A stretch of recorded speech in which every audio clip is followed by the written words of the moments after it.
What guidelines would allow a beginner to de-armor your pussy with some caution?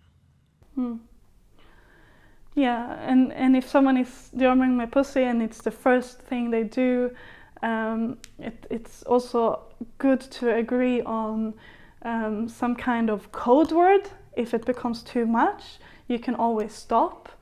It can be really good to use a numbering system to grade the pain, where you use, for example, 7 as, that's a lot, but I can still handle it and I can still relax into it. And then over is too much and under is too little, and you can just keep repeating that number. And you can also ask, I can also ask the person dearmoring me to encourage me to say a number if they're a little bit unsure. At the start, I always make it very clear that I don't feel what's going on in their body, so they have to keep me updated on that part. But as you said, I do have quite some experience nowadays, so I also sort of see what's going on in the body, so I can steer them a little more. But a lot of, or I would say the most important of the whole process is that you are really trying to stay connected through the whole process. So I always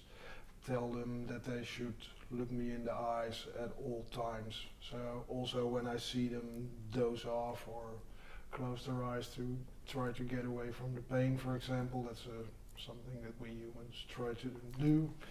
By closing our eyes and dozing off in la la land, as we call that.